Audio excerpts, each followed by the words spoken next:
How do, and welcome to part 2 of the Cuckoo Way walk.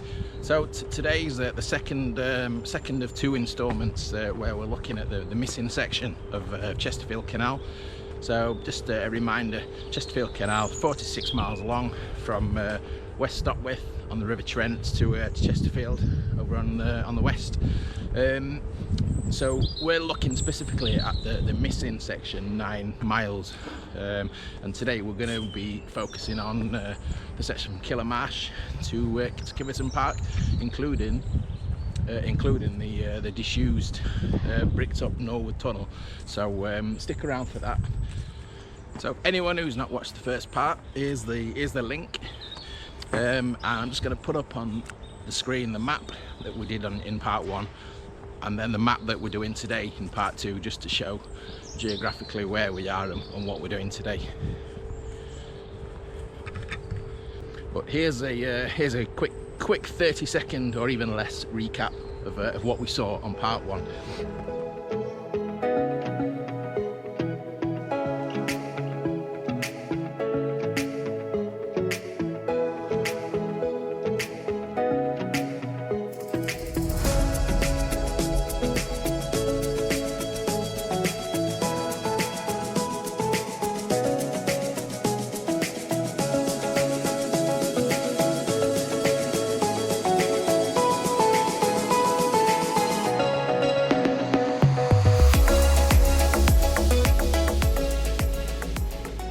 Here we are, starting at the old Killamarsh Central Station.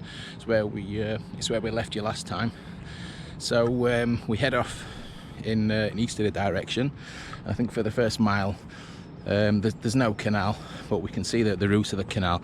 We then lose it for a bit. It's kind of built on the little town of Killamarsh, and then we'll pick it up again just the other side of the main road as we go towards Norwood.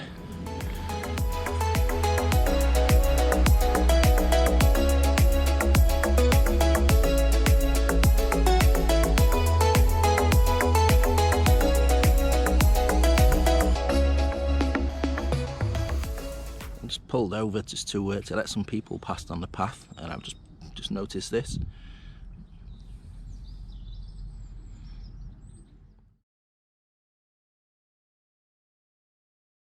So we're just going under the disused railway bridge that was part of the Lancashire, Derbyshire and East Coast Railway. So that's another that was another video that I did, so have a look at that one.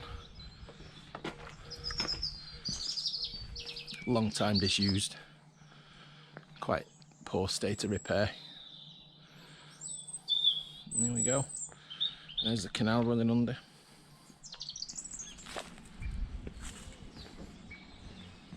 So like I say, this first part, we are following the old canal until we get to Killamarsh shops. So as I was saying, so the first mile or so we're just following the path of the old canal. It's just on my right hand side, just down as far as Killamarsh shops, and this part's called Killamarsh Greenway. So this runs all the way from the Transpennine Trail where we started at the old station, all the way to the shops on Bridge Street, which is kind of the Killamarsh High Street. So it does start to kind of meander through the housing estate now though.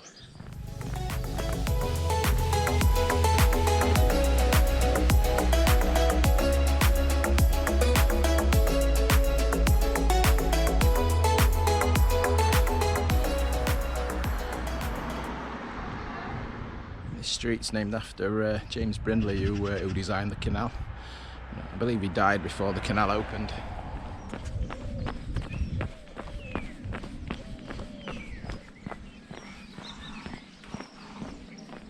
So we're still following the path of the canal. As you can see, it's fairly well filled in at this stage. We're still in Killamarsh.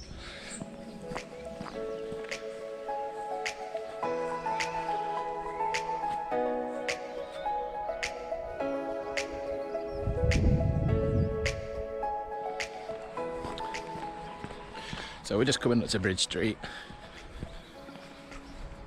I think that's where we pretty much lose the line of the canal for for a short while.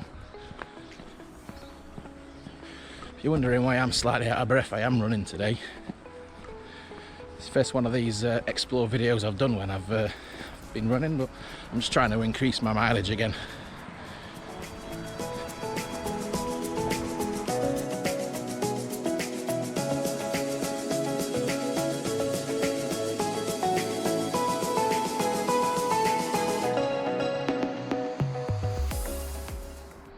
Someone's turned that sign around.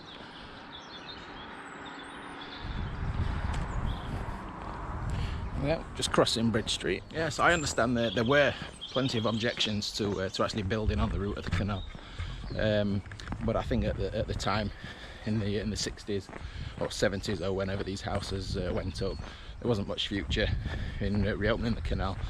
But that has meant that they're having to choose an alternative route through Killamarsh, so they're not going to be, when they restore the canal, they're not going to be coming this way. I believe they're going straight down into kind of Rother Valley Country Park, and then make their way back up to Norwood from there. Yeah, the canal goes straight through where those houses are now. We're gonna take a left and we're gonna go down to the main road and pick it up at the old Belk Street lock. So the canal's resurfaced. The other side of the new build houses. There's not much to see, but we're just coming up to Sheffield Road that heads eastwards out of Killamarsh, and this is the bridge. The road goes over the canal. As you can see, it's been completely filled in.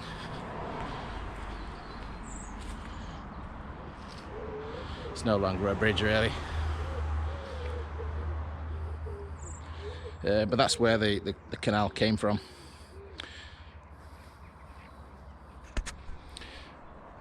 So where we are at the moment, so this would be, I understand, where Belk Street Lock was. So I did some digging around for Belk Street Lock, and I really don't know where Belk Street is, or Belk Road. I can't remember, is it road or street? I can't remember. So if anyone's local and knows anything about that, drop me a comment. So I'd be interested to know. But it looks like the lock, I presume that's a lock house as well at the other side of the road. The lock's kind of been just kind of merged into someone's garden now, so at least it's got a purpose now. But like I say, I don't believe the planned restoration of the canal is coming through here because of the developments on the route. So this will remain as is. This won't be restored. So I'm just going to cross the road and then we're back on the towpath, and we have actually got some canal to explore in a very short while.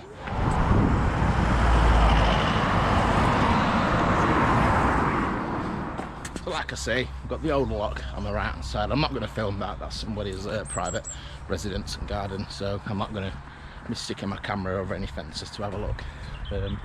Not that there's much to see, to be honest, anyway. But we're heading up towards Norwood now, so the canal kind of snakes around now, back up to towards Mansfield Road. So I believe we've got a nice little bit of a towpath to stretch the legs on now.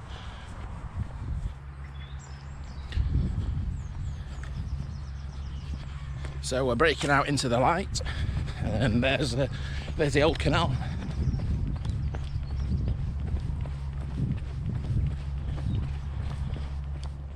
So you can see Rother Valley Lakes there. You can see my house just straight in front.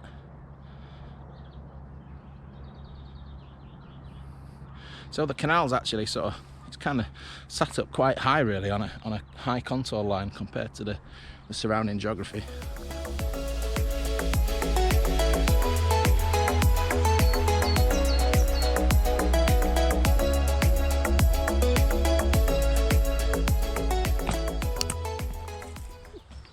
So yeah, the post that we saw just when we started back in Killamarsh with the number 10 on, it's the first one I've seen of those. That was really well hidden. I went down just a hole in the undergrowth just to get out of someone's way, because it was quite a narrow path, and it was just kind of in there in the undergrowth in a little opening, so you'd never ever find that. So I'm assuming there's going to be more of those. There's something, I mean, it's quite obvious it was some kind of mile marker or something like that, some kind of point of interest, but I've not come across any more. So we're just coming back into a little bit of industry. I think we're coming up to we're quite near to the entrance to Rother Valley Country Park off Mansfield Road, so if anyone knows the area, there's quite a lot of industrial units around there, and that's what we're just coming through now.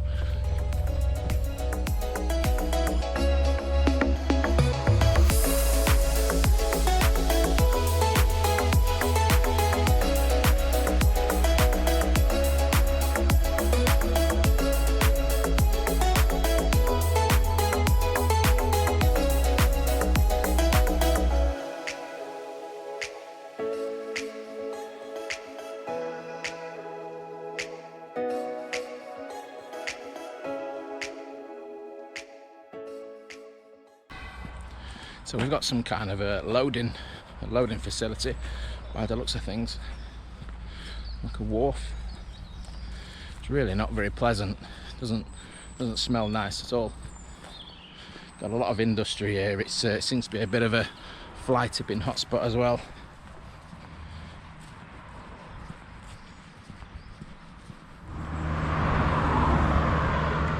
It's like someone's tried to remove the sea.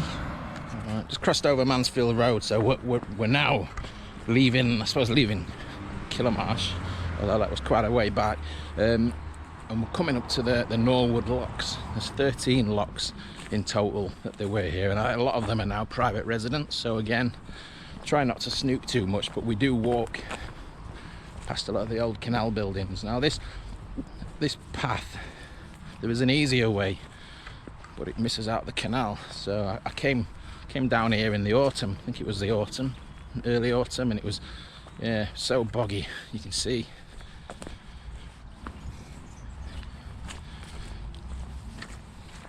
Not a great path. But we've got a bit of canal to see now. Just be aware if you do come this way, you are going to need decent footwear. It has been dry recently. It's still really boggy. And that's the worst of it. So there we go. That's probably the best bit of canal that we've seen since Staveley.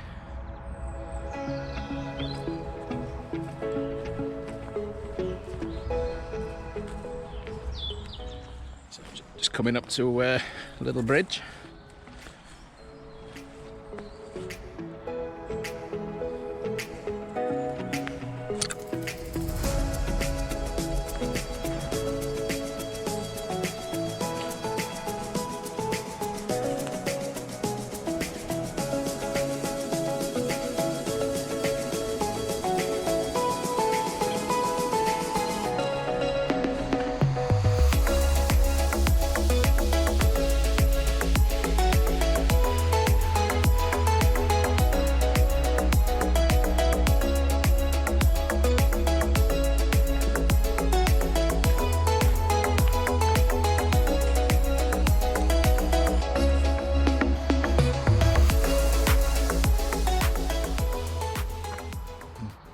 That's 1833, if you can make it out on the bridge there.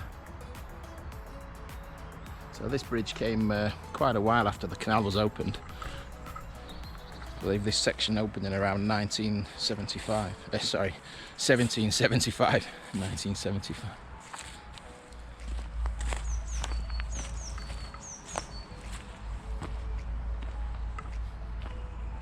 So, like I say, there was 13 locks at Norwood, and I believe you can see the remains of all 13. I believe it climbed up around 76 feet in 3/4 of a mile.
This must be the last of the locks.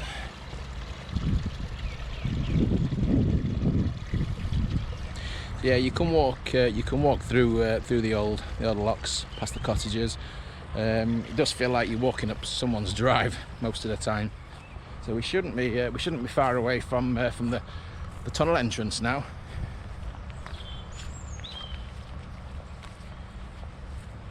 So just before we do get to the tunnel, it was the tunnel that ultimately led to the demise of the canal. I think it was struggling financially even before the closure in 1907, but following the introduction of the kind of colliery at Kiveton Park, the canal company was spending a lot of money shoring up the tunnel, because it was sort of suffering from subsidence from some of the coal faces, coal seams that they were kind of digging out from underneath the tunnel. And in 1907, I think there was quite a catastrophic collapse over near Hart Hill, over near Kiveton Park, that we'll go and have a look, see if we can find any evidence of from the surface. But yeah, it wasn't really feasible to carry on repairing. So as it was then, the canal was split in two, and it ultimately closed. Sort of many years later, really. I think they still tried to keep it going until the 60s, when it was finally mothballed. So so we're just at the western portal now. As you can see, it's bricked up.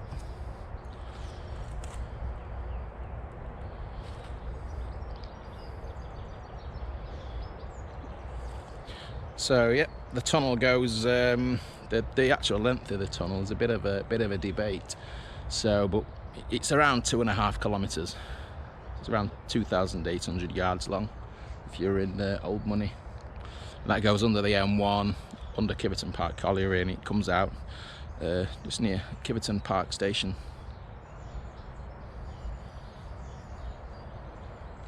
So the plans to restore the canal, I think they're pretty much giving up on the tunnel idea, and they're going to be, I think the plan is that they're going to sort of take some locks further up and go under the M1 motorway on a farm, like a farm tunnel, farm crossing that there is, and then kind of use locks again to come back down the other side, back into Kiveton Park, and maybe reuse some of the tunnel at the other side. Again, it seems a little bit ambitious at the moment from what you can see. There's a lot of work to do before they can get this far. But what I'm going to do now, I'm just going to carry on up the Cuckoo Way. The Cuckoo Way leaves the canal now, for obvious reasons. You can't go through there.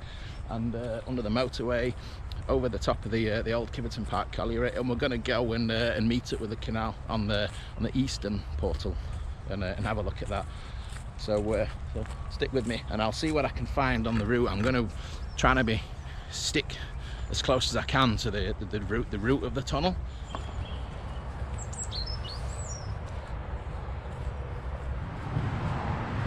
I'm just going under the M1 motorway. Obviously, anyone who knows that history will know that the M1 came after the canal. Nearly 200 years after the canal. So I believe from the plans to restore the canal all the way is that it could be coming through this underpass. So we've come out the other side of the M1 now. We're in the Kiveton Park Community Woodland, I think it's called.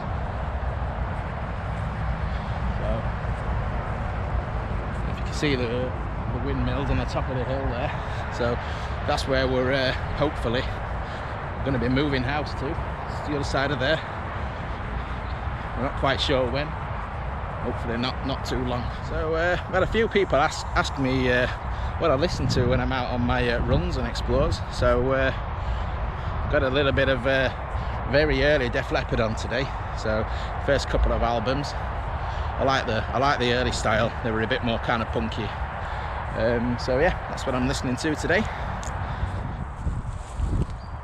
So I've just come to investigate this line of trees that we're running alongside at the moment, and I believe this is the cutting. Although it's filled with water, this is the cutting from the old railway line that came through what's now Rother Valley Country Park, and sort of came out at Kiveton Park. I can't remember the name of the line now.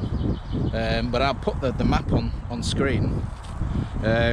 You can see that the cutting where the railway was, and almost immediately alongside it you can see the canal.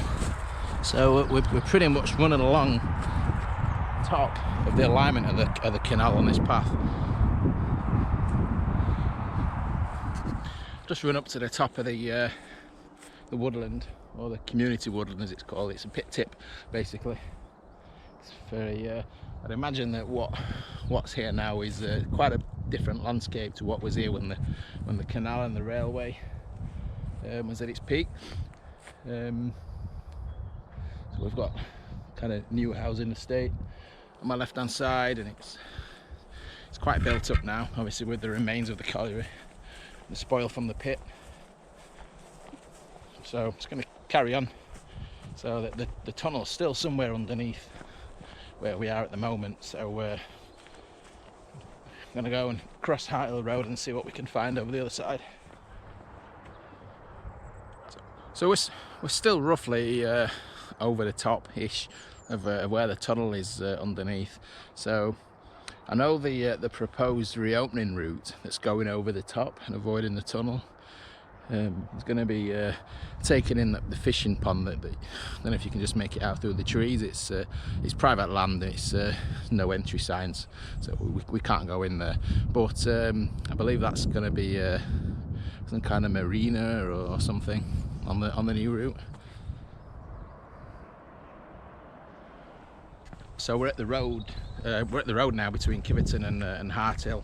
It's over in that direction. So I didn't realise that the fishing pond that I've just been talking about is actually owned by the Canal and Waterways people. So I didn't realise that. So what I've read online is that the collapse of the tunnel happened apparently to the east of the road that we're about to cross.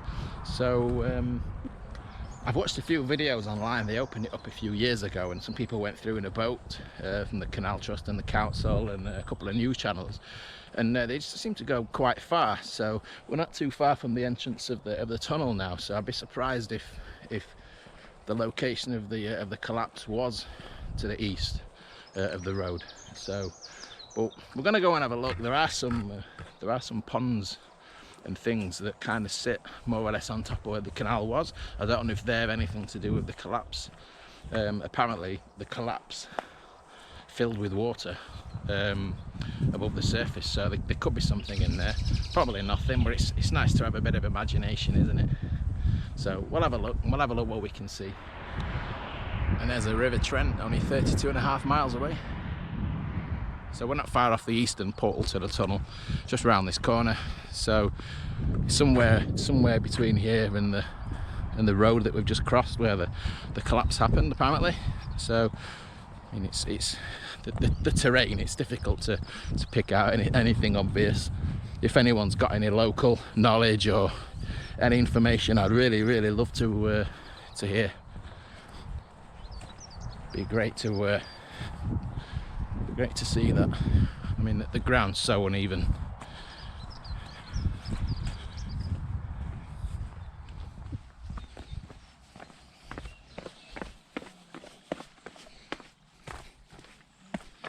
So here's a western portal.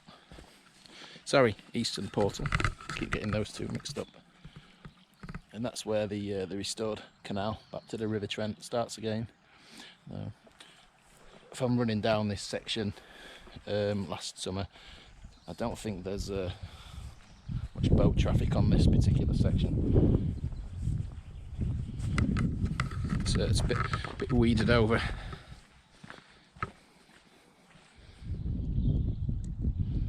Yeah, because you can see the fresh bricks. Like I was saying, that's where they took a boat in a couple of years ago. I think 2016 was the last time. I could be wrong.